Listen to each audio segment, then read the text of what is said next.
Michael Adeniyi worked at the Ocean State Oil Refinery.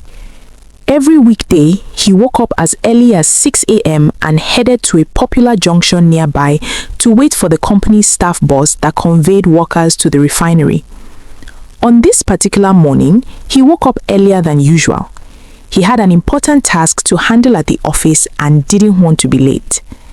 He took his bath, dressed neatly, and ate a simple breakfast of Indomie noodles and fried egg. When he checked the time, it was 5:55 a.m. It still felt too early to step outside, so he stayed back for a while. As he sat there, an uneasy feeling crept over him. Something didn't feel right, but he couldn't explain why. He picked up his phone and began checking his emails. A quiet voice in his mind kept urging him to avoid the staff bus that morning and use public transport instead. But the typical Nigerian instinct kicked in. Why spend 1,000 naira daily on transport when the company bus was free? At 6:12 a.m., he stood in front of the mirror, satisfied with his appearance. He picked up his briefcase and stepped out of the house. The walk to the junction was only a few miles, and he moved faster than usual. By the time he arrived, it was 6:25 a.m., earlier than expected. He stood there patiently, waiting for the familiar staff bus. Moments later, a white bus approached at high speed. Boldly written on its body were the words, Oshogbo Oil Refinery. Relieved, Michael quickly flagged it down. The bus stopped immediately. The passenger seated beside the door shifted slightly as Michael climbed in and sat next to him. No sooner had he settled than the bus sped off again. Michael assumed the driver was in a hurry, perhaps remembering that he once mentioned having urgent work at the office. Curious, Michael turned around to look at the other passengers. What he saw made his heart sink. The faces were unfamiliar, disturbingly so. One man had what looked like a damaged eye socket. His mouth was darkened from excessive smoking, revealing brown, uneven teeth. He wore a chilling grin and clutched a knife tightly in his hand. Alarmed, Michael quickly turned his attention to the driver. The man behind the wheel had dark sunken eyes, reddish hair, and wore a black face cap. He was nothing like the refinery's usual driver. A sudden fear seized Michael as he glanced into the rear-view mirror. Far behind them, he saw the real staff bus at the junction they had just left. The actual driver had stepped down and was dialing a phone number. At that same moment, Michael's phone began to vibrate in his pocket. It was then reality struck him. The company's staff bus had never carried any inscription on it. It was always plain and unmarked. In his rush, he had failed to notice the difference. Michael had entered the wrong bus. This was no coincidence. Whoever planned it had done so carefully. And deep down, Michael was convinced the mastermind was someone from his workplace. As the bus sped further away from the junction, one terrifying thought echoed in his mind. He was being kidnapped, and wherever they were taking him, he feared he might never return. The bus suddenly veered off the main road and entered a narrow, lonely bush path. At that moment, Michael knew something was terribly wrong. The fear he had tried to suppress earlier now took full control. Inside the bus was a heavy, disturbing smell, like dried blood that had lingered for far too long. It clung to the air, making every breath difficult. For nearly 2 hours, the bus continued its journey in silence. Eventually, it turned again, driving deeper into an isolated area surrounded by tall Iroko trees. There were no houses, no people, only thick vegetation and an eerie quiet. Michael understood one thing clearly. If he didn't act smartly, he wouldn't survive. Slowly and carefully, he slipped his hand into his pocket and felt his phone. Relief washed over him when he realized it was still there. He powered it on discreetly and glanced sideways at the man with the broken eye socket sitting beside him. With trembling fingers, Chuck switched on his location. He quickly typed a short message. track me." He was about to send it to Paul, one of the few colleagues he trusted at the office. But just then, the man beside him noticed. "What do you think you are doing?" the man asked coldly. "If you are thinking of calling the police, you are making a very big mistake." His eyes dropped to the phone. "Oh, you are trying to contact someone," the man said, reaching for it. In a split second, Michael hit the send button. The next thing he felt was a sharp blow. His phone was snatched away and his vision blurred as everything faded into darkness. Hours later, Michael slowly regained consciousness. He found himself gagged and tightly chained to a chair. The room was dim and unfamiliar. Panic surged through him, but all he wanted at that moment was one thing: to see the face of the person behind his ordeal. Moments later, footsteps echoed. A man walked in, his face hidden behind a mask. He crouched in front of Michael and calmly removed it. Michael's eyes widened. "Nicholas?" he muttered in shock. The man only smiled. "Let's get straight to business," Nicholas said, his voice cold and serious. Michael could hardly believe what he was seeing. Of all the people in the world, Nicholas was the one behind it all. His fear now mixed with deep shock. The suspicion he had earlier was confirmed. Nicholas was indeed a staff member at the refinery. They had shared a long history together. Michael first met Nicholas at a motor park on the very day he arrived in Osun State for his industrial training. Lost and confused, Nicholas had been one of the few people he asked for directions. They met again months later at a church conference, exchanged numbers, and soon became close friends. When Michael mentioned he was searching for a job after IT, it was Nicholas who helped him secure employment at the Osun State Oil Refinery. Remembering all this made the betrayal even harder to process. Nicholas squatted in front of him, his expression cold and deliberate. He untied the cloth gagging Michael's mouth. "Let's get straight to business," Nicholas said firmly. "Why?" Michael asked, his voice shaky but controlled. Nicholas smirked. "Surprised? Don't worry. Take a deep breath. I'll explain everything." Michael said nothing. He only exhaled slowly. "I've been watching you since the day I helped you get that job," Nicholas began. "You do a lot of things that annoy me." He paused, studying Chuck's face.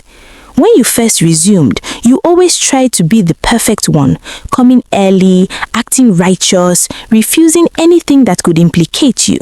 I'll admit it was impressive." Nicholas shifted his position slightly. "But when everyone else in the company was finding ways to make extra money aside from their salaries, I invited you to join us. You refused. You said your salary was enough. That angered me." Michael listened silently. "I ignored it at first," Nicholas continued. "I let you be, until something happened that I couldn't overlook." "And what was that?" Chuck asked. Nicholas leaned closer. "The chairman recently held a board meeting with stakeholders from Keystone Bank. They were looking for a brand ambassador, someone trustworthy." Michael frowned. "The chairman nominated you," Nicholas said flatly. The room fell silent. "And that made you kidnap me?" Chuck asked. "Of course. Do you know what comes with that nomination? Your salary jumps from $500 monthly, a brand new Lexus, a fully furnished apartment." He smiled bitterly. "When I was asked to type the nomination letter and saw your name, something snapped. I knew if you disappeared, the opportunity would pass to someone else, and that person would be me." Realization dawned on Michael. "So that's why you haven't been promoted in 5 years," he said calmly. Nicholas stiffened. "Why do you say that?" "Because you are not competent," Michael replied. Nicholas lost his temper. In a flash, he struck Michael hard, sending pain through his face. Breathing heavily, Nicholas stood up. "I'll leave you here," he said coldly, "while I go secure my future as the brand ambassador." Michael looked up at him despite the pain. And who told you that if I go missing, they will give it to you? He asked. What makes you think you won't be arrested? Nicholas smiled. Just wait and see, he said. Then he turned and walked out, leaving Michael alone in the dim room, chained, betrayed, and uncertain of what would come next. As soon as Nicholas walked out, Michael slowly turned his head to the right. One of the kidnappers sat there in dirty jeans, casually smoking marijuana, completely relaxed, as if guarding a chained man was normal business. "Hey," Michael called out weakly. The man glanced at him. "Wetin dey sup? Why you dey call me?" "How much did he pay you to kidnap me?" Michael asked calmly. The man scoffed and turned away. "Oga, no dey ask wetin no concern you. I no want wahala. Just keep quiet." Michael swallowed and tried again. "How much did they pay you?" "I can triple it. Just let me go outside to ease myself." The man paused. Slowly, he turned back, grinning and revealing a brown set of teeth. "Wetin you talk?" he asked. "I'll triple your money," Michael replied. The man narrowed his eyes. "You know the plan escape, Abi. If I catch you, I go redesign your face." He hesitated, then shrugged. "Na 20K them give me." Michael felt a rush of disbelief. "So this is my life? Worth just 20,000 naira, he thought. "Okay," Michael said quickly. "I'll give you 100,000 naira when I'm free. Just untie me and let me ease myself." After a moment, the man nodded. He stood up, unlocked the padlock and loosened the chains. He followed closely behind Michael as they walked into the nearby bush, watching him carefully. Michael squatted as if relieving himself while the man turned his face away. His eyes scanned the ground desperately. Then he saw it, a large stone just a meter away. Slowly, carefully, Michael crawled toward it and wrapped his fingers around it. He rose to his feet, heart pounding. "You don't finish? Oya, waka sharp sharp," the man said, turning around. In one swift motion, Michael hurled the stone. The man screamed and collapsed to the ground. Without looking back, Michael ran. The scream alerted the others. Shouts erupted behind him as the kidnappers gave him a hot chase. Michael pushed his tired body harder, refusing to stop. He burst out of the bush into a wide, deserted clearing. No trees, no cover, nothing. Panic set in. Then he saw a car approaching. What would a car be doing here, he wondered. The car slowed down and stopped beside him. The driver, wearing a face cap, rolled down the window. "Need a ride?" the man asked. With no time to think and footsteps closing in behind him, Michael jumped in. The car sped off. At first, relief washed over him, but moments later, the driver made a turn, heading back toward the bush. Michael's chest tightened. "Where are you going?" he asked nervously. The driver chuckled. "You really thought you could escape?" He removed his face cap. Michael's heart dropped. He recognized him instantly. One of the kidnappers. Before Michael could react, a sharp sting hit his neck. His vision blurred, the world spinning as darkness swallowed him. Elsewhere, Paul, one of Michael's closest friends, stared at his phone. The message read simply, "Track me." At first, Paul laughed it off, thinking it was a joke. But unease crept in when Michael didn't answer his calls. Paul rushed to Michael's apartment. It was empty. Alarmed, he went straight to the police station and showed them the message. The officers insisted they had to wait 24 hours before taking action. Furious, Paul left. Back home, he opened his laptop and accessed the GPS tracking linked to Michael's phone. After hours of searching, a red dot appeared, blinking. The distance was 45 kilometers away. Paul's eyes widened. "Perfect," he muttered. Without hesitation, he grabbed his things and rushed back to the police station, explaining everything. This time, the officers listened. And finally, they agreed to act. Michael woke up suddenly. Before he could fully regain his senses, a heavy blow landed on his right eye, sending sharp pain through his head and temporarily blinding him.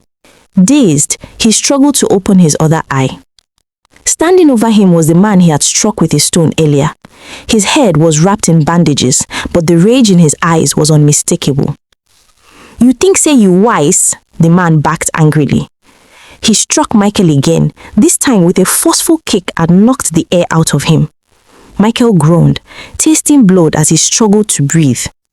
"You wound me for head," the man snarled, delivering another blow.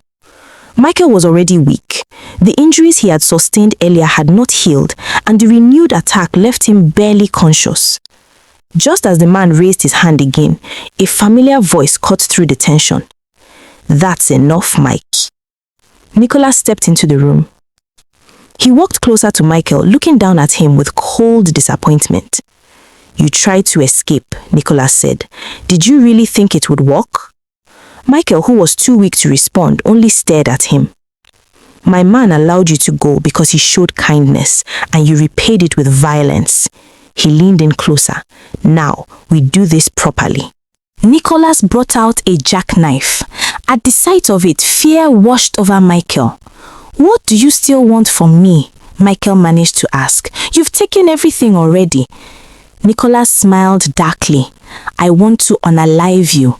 He pressed the blade close, his eyes filled with hatred. "I want you to feel what hatred feels like." Michael reacted unexpectedly. He laughed. Nicholas froze. "What's funny?" "I already know I won't survive this," Michael replied weakly. "So don't waste time." Nicholas straightened up. "You are sick." Before he could continue, one of the men burst into the room breathing heavily. "Nicholas, the police are here," the man said. "I saw them coming with another guy. They are close." Nicholas panicked. "The police? How?" he muttered, clutching his head. "Why today?" He turned sharply to Michael. "You called them, didn't you?" Michael smiled faintly. "How? My phone isn't with me." In anger, Nicholas struck him once more before grabbing his belongings and rushing toward the exit. As Nicholas tried to escape through an unfinished window, Michael summoned his last strength and grabbed him. "You are not getting away," Michael said firmly. Nicholas struggled, desperate to break free. When he couldn't, he slashed Michael continuously with the jackknife until Michael finally released him. Just as Nicholas leaped out, the police stormed in, with Paul right behind them. Two officers immediately chased Nicholas and his men. Moments later, a gunshot echoed. Paul rushed to Michael's side and freed him. With the help of the officers, Michael was carried outside and rushed to a patrol vehicle. Michael spent the next 2 months in the hospital recovering. Nicholas and most of his accomplices were arrested. One managed to escape, but Nicholas wasn't so lucky. He had been shot in the leg while attempting to flee. After investigations, Nicholas confessed. Evidence revealed he had been behind multiple fraudulent and illegal activities within the company. At the trial in court, as Nicholas was being led away after receiving a 25-year prison sentence, he turned to Michael. "You'll pay for this," he said bitterly. Michael said nothing. The company later honored the original nomination. Michael became the brand ambassador. But one thing changed forever. From that day on, Michael never entered a staff bus again, no matter how familiar the faces were. And on the rare day his Lexus couldn't move due to lack of fuel, he chose public transport instead. Some lessons once learned and never forgotten.